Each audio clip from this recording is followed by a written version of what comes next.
मैं अपनी बात रखने से पहले 1 मिनट के एक आपको ऑडियो सुना रहा हूं। कांग्रेस की सरकार हिमाचल प्रदेश में बनेगी तो 2 निर्णय एकदम प्रियंका गांधी मंत्रिमंडल की बैठक में होंगे। सबसे पहला 1 लाख जो सरकारी नौकरियां हैं, जो पद हैं, वो भरे जाएंगे और वो नौकरियां मिलेंगी आपको। कुल मिलाकर 5 लाख रोजगार मिलेंगे, जिसमें से 1 लाख रोजगार पहले मंत्रिमंडल के बैठक में तय करे जाएंगे और उसकी घोषणा होगी।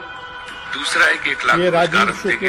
65,000 ऑलरेडी गवर्नमेंट वैकेंसीज पड़ी हैं जो भाजपा सरकार ने नहीं भरी, अब वो हम भरेंगे और 35,000 नई वैकेंसी क्रिएट करके 1 लाख लोगों को रोजगार देंगे। इसके अलावा हम 5 लाख रोजगार की अलग व्यवस्था करेंगे।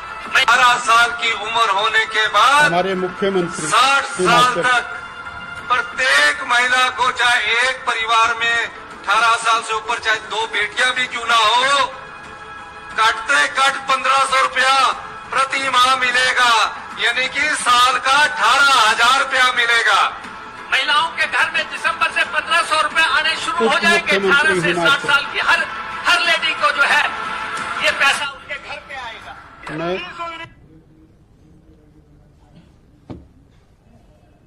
साथियों, भगवान बिरसा मुंडा जयंती है, उसकी आपको शुभकामनाएं।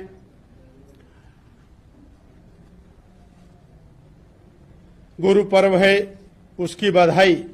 और झारखंड के निर्माण का दिवस है, उसकी भी बहुत बधाई।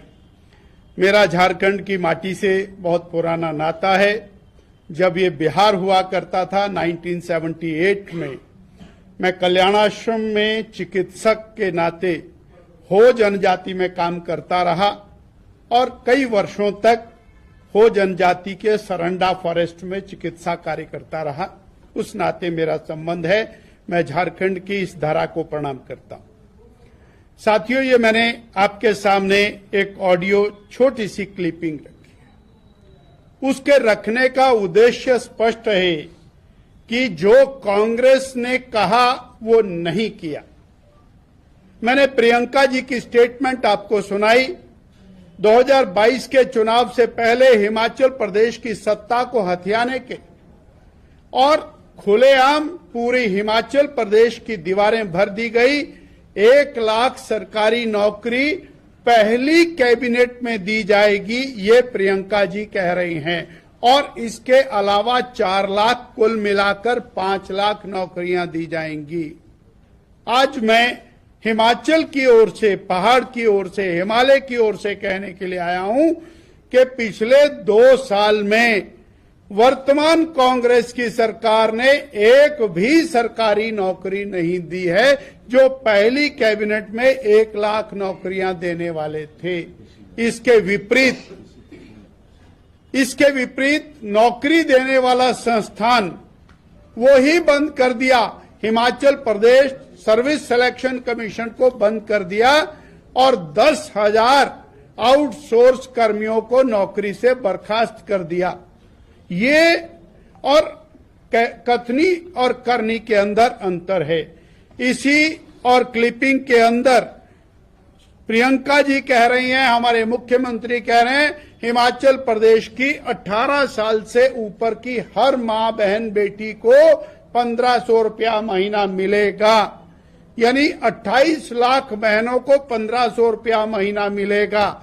आज 22 महीने बीतने के बाद हमारे मुख्यमंत्री जगह जगह जाकर कह रहे हैं हमने गारंटी पूरी कर दी, पर प्रदेश की बहनों को फूटी कौड़ी भी नहीं मिली। इसी गारंटी में 300 यूनिट बिजली फ्री देने की गारंटी की गई। फ्री बिजली तो कहां देनी थी? हमारी सरकार ने, बीजेपी की सरकार ने 125 यूनिट फ्री दी थी, उसको भी बंद कर दिया। और हिमाचल प्रदेश बिजली पैदा करने वाला राज्य है, हमारे यहां बिजली का रेट 46% तक बढ़ा दिया। किसान के साथ धोखा किया।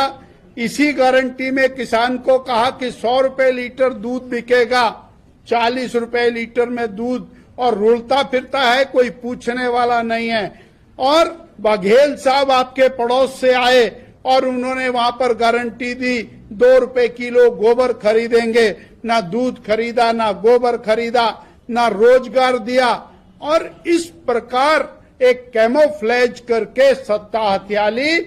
आप हर रोज मीडिया में देखते होंगे किस तरह शिमला की सड़कों के ऊपर और बेरोजगार पिछले 22 महीने से बर्फ में कड़कड़ाती ठंड के अंदर आंदोलनरत हैं। और कर्मचारियों जिनके बूते के ऊपर ये सरकार सत्ता में आई थी, वो कर्मचारी लगातार आंदोलन कर रहे हैं।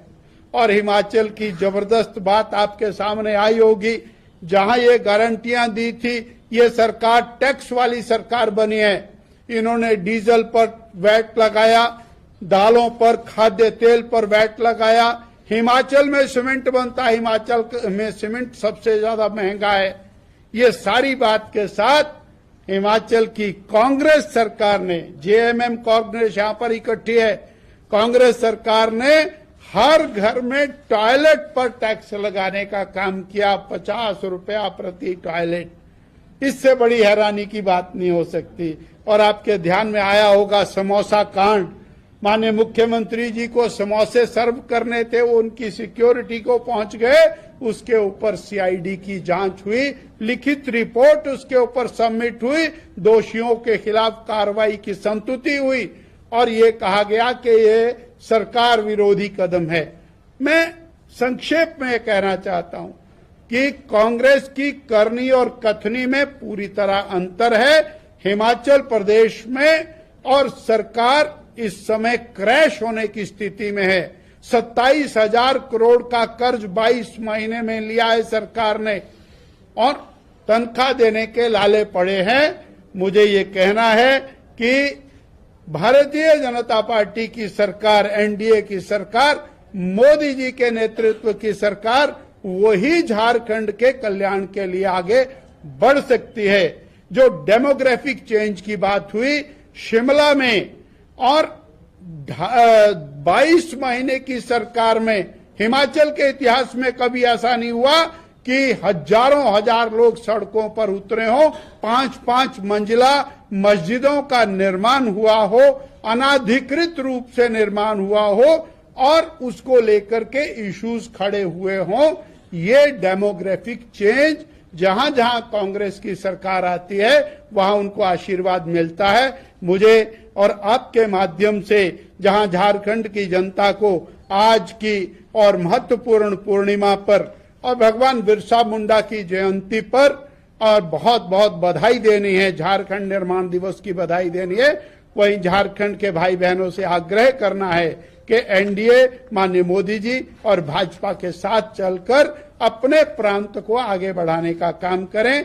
आज के दिन मैं संथाल परगना के उन महान वीरों को जरूर याद करना चाहूंगा, सिद्धू कानू, चारों भाई दोनों बहनें, जिन्होंने उस समय क्रांति को जन्म दिया और वो संथाल परगना आज डेमोग्राफिक खतरे के अंदर दिखाई देता है। इतनी बात कह करके मैं आपका धन्यवाद करता हूं।